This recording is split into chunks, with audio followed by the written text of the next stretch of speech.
Kraus Gaiden Hosenka chapter 11 berjudul Ini Kekalahanku. Di dalam toilet susuran, Hide bersama Mamiya Asuka tengah membahas peperangan yang terjadi di Hosen. Hide berkata mereka memulainya, di mana Mamiya bertanya pada Hide siapa yang memulai. Lalu pria bernama Kojima Aran atau yang dikenal Koala menjawab, Hosen. Muto Taiho menambahkan, duel antara Ozora Daiko yang ingin menjadi yang terkuat di generasi mereka melawan Terakado Buta, pria terkuat yang berasal dari kota sebelah. Di sana juga ada Gamera melawan Masa dan Kajiya melawan Wado. Hide mengenal mereka karena ia juga salah seorang yang berasal dari kota sebelah. Beralih ke Akademi Hosen, ke pertarungan sengit antara Masa melawan Gamera. Masa yang mencoba menjatuhkan Gamera dapat dihentikan olehnya. Malah, Gamera mampu mengangkat tubuh Masa. Gamera membanting tubuh Masa ke tanah. Bantingan kuat Gamera cukup membuat dampak yang berarti bagi Masa, sampai-sampai ia memuntahkan darah dari mulutnya. Gamera mengira akibat bantingan itu menyakitkan bagi Masa, tapi malah Masa melakukan kuncian menggunakan kakinya. Masa tidak akan menyerah setelah apa yang mereka lakukan pada kelas A. Gamera kesal dengan Masa yang tak mau menyerah. Kali ini, Gamera mengangkat kembali tubuh Masa yang masih mengunci dirinya. Gamera berkata, akan benar-benar menghancurkan Masa, yang mana tantangan itu diterima Masa. Sedangkan di pertarungan Wado Susumu melawan Kajiya Ryo berjalan tak seimbang. Kajiya memakai tongkat dalam pertarungannya untuk memukul Susumu. Susumu kerepotan meladeni Kajiya hingga ia tersungkur. Kajiya memprovokasi Susumu. Ia berkata supaya Susumu tidak berlagak tangguh jika bahkan dirinya tak bisa berdiri. Namun Susumu belum selesai. Dia bukan seseorang yang dikira Kajiya. Susumu melanjutkan, mereka adalah berandalan. Tak masalah jika tubuh mereka terluka ataupun jatuh. Namun demi harga diri, demi teman-teman, dia harus melawan dan menjadi seorang pria. Kajiya pikir, Susumu orang yang menjengkelkan karena sikapnya yang sok keras dan sok keren. Susumu menyela perkataan Kajiya. Ia berkata, Kajiya sebenarnya hanya mementingkan dirinya sendiri, dan Susumu membenci hal itu. Kajiya menyuruh Susumu menutup mulutnya. Susumu memberikan pukulan kerasnya pada Kajiya, yang membuat Kajiya roboh seketika. Susumu berteriak, itulah pukulan dari pria sejati. Sebuah pukulan kuat yang menyakitkan. Susumu meminta Kajiya bertarung dengan tangan kosong. Alih ke pertarungan Buta melawan Daiko, di mana kondisi Buta yang sudah babak belur. Kondisi serupa juga dialami Ozora Daiko. Meski wajahnya yang babak belur, keduanya tak ada yang mau mengalah. Daiko kembali maju memberikan pukulan. Seketika Buta roboh, namun Buta belum tumbang. Ia malah mengajak Daiko bicara empat mata. Buta bertanya, apa tujuan Daiko bertarung? Karena Buta bertarung untuk teman-temannya. Daiko tak menjawab pertanyaan Buta, tapi malah memberinya pukulan lagi. Buta kembali tersungkur, tapi ia bangkit lagi. Ini kali pertama Buta bertemu orang keras kepala seperti Daiko. Daiko yang kesal lagi-lagi memberinya pukulan telak ke wajah. Namun kali ini, pukulan Daiko tak berdampak apapun. Daiko waspada lalu menjaga jarak dengan Buta. Lalu Buta bercerita, ia telah melalui banyak pertarungan, namun belum pernah ia bertemu orang seperti Daigo. Selama ini ia bertarung dengan orang-orang yang menyukai perkelahian, namun setelahnya mereka bisa berteman setelah pertarungan usai. Buta tak merasakan hal itu pada diri Daigo. Di sini Daigo tak peduli, ia menyerang Buta kembali. Tapi malah Buta yang berhasil mendaratkan tinjunya ke wajah Daigo. Kali ini Daigo yang roboh, namun Daigo kembali bangkit. Seketika Buta berteriak, dialah musuhnya. Dasar keras kepala. Daigo membalas memukul Buta, tapi tak berefek. Malah ia yang kena hajar Buta. Buta membalikan keadaan. Ia berteriak pada Daigo untuk fokus padanya. Memikirkan tentang bertarung dengan orang lain di hadapannya, yang mengerahkan segalanya untuk membalaskan dendam teman-temannya. Itu adalah penghinaan terbesar baginya. Buta bertanya pada Daigo, siapakah yang ia lawan? Daigo menjawab pertanyaan Buta. Ia bertarung demi kakaknya, yang tak ada hubungannya sama sekali dengan Buta. Lalu Daigo memberi Buta pukulan keras. Akibat pukulan keras Daigo, Buta terpental hingga beberapa meter. Belum juga tumbang, Buta berhasil bangkit lagi. Buta memuji Daigo, yang pada akhirnya bisa serius melawannya. Buta meminta Daigo untuk mengerahkan seluruh kemampuannya. Daigo terbakar amarah. Dia ingin Buta cepat mati. Duel seru juga terjadi antara Gamera dan Masa. Mereka masih berjuang keras, saling mengalahkan. Masa yang tak mau melepas kunciannya memaksa Gamera menjatuhkan mereka berdua di tangga. Keduanya sama-sama terjatuh, namun Masa masih mempertahankan kunciannya. Keduanya sama-sama keras kepala. Hingga akhirnya Gamera kembali bangkit bersama Masa yang masih mengunci Gamera. Gamera yang kesal karena Masa tak mau melepaskan kunciannya, membenturkan tubuh Masa ke kaca jendela. Tapi Masa tak mau melepaskannya, sekalipun ia mati saat itu juga. Mereka telah berada di posisi itu untuk waktu yang lumayan lama. Gamera menjadi sedikit sulit untuk bernapas.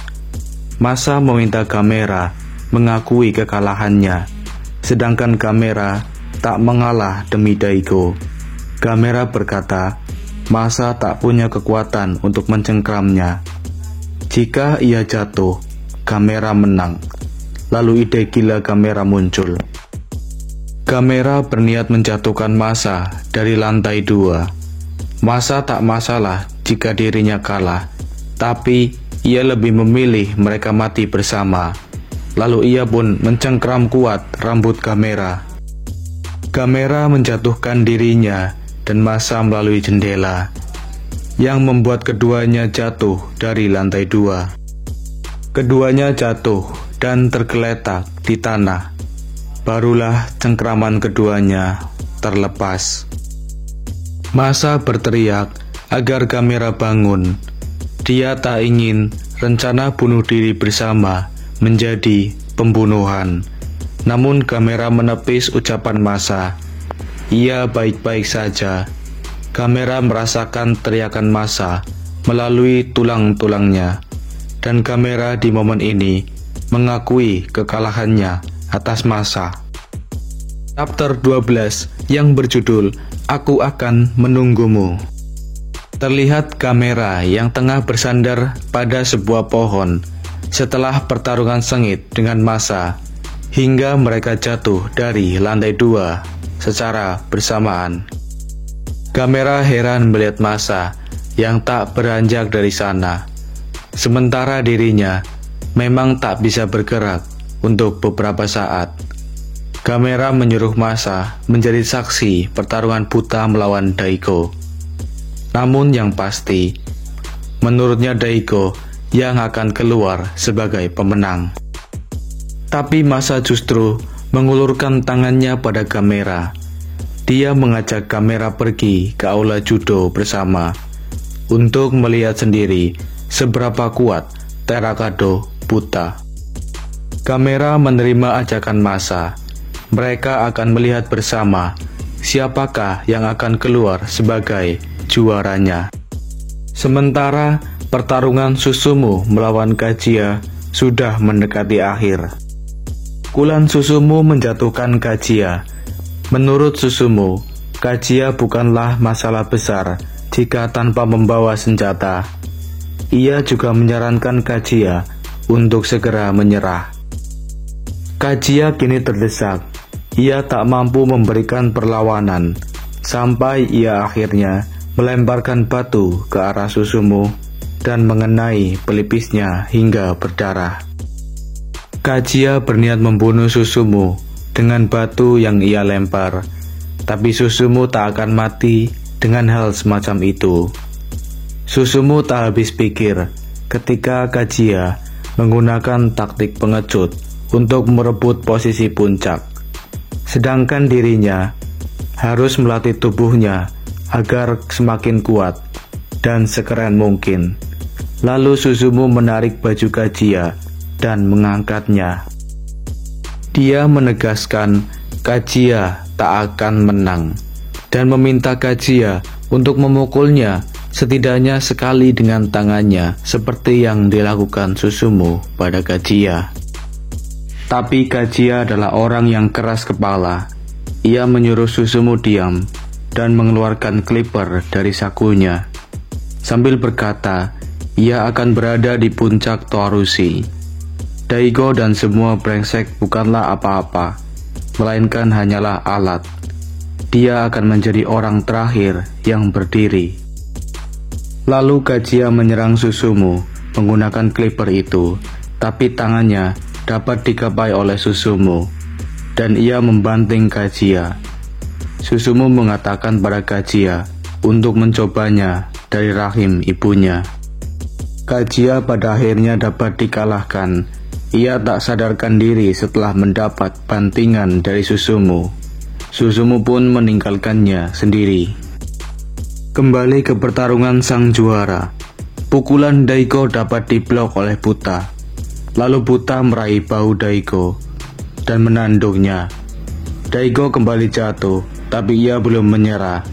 Ia melepas seragamnya dan kembali menerjang Buta. Buta berteriak, bagaimana bisa ia mengetahui jika Daigo tak pernah memberitahunya. Daigo yang menerjang melayangkan tinjunya. Menurut Daigo, Buta tidak mengerti perasaan ketika seseorang meninggal. Buta pun jatuh, tapi masih mampu berdiri. Ia memang tak mengetahui perasaan Daigo, maka ia memintanya untuk menceritakannya. Daigo memukul Buta lagi. Buta berkata, ia tak akan mengerti dengan cara seperti ini. Ia ingin mendengar cerita Daigo.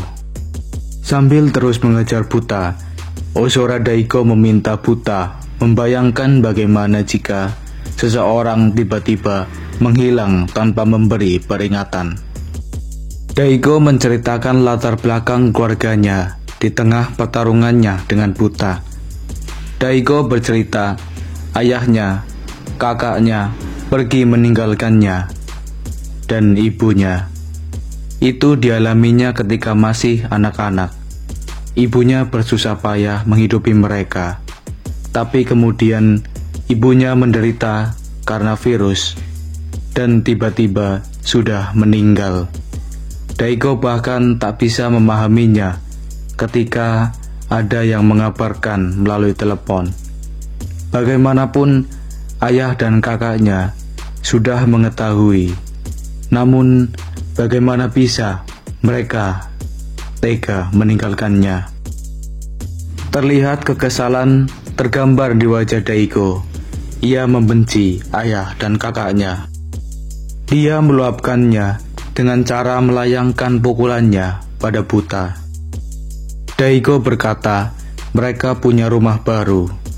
Kakaknya adalah anjing top susuran. Daigo hendak menghancurkan hidup mereka. Dia sudah mengira Buta tak akan bisa memahaminya. Daigo meminta Buta untuk tak lagi menunjukkan mukanya di hadapannya.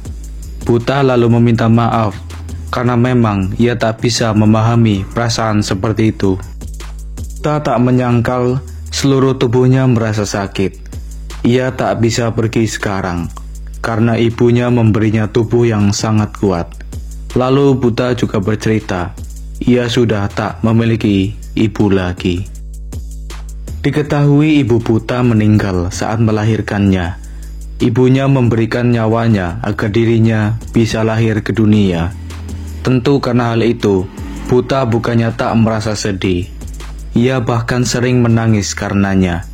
Jadi ia meminta maaf pada Daigo, tak bisa memahami penderitaannya. Buta berdiri mendekati Daigo. Bagaimanapun, satu hal yang ia rasakan, ia muak dengan Daigo.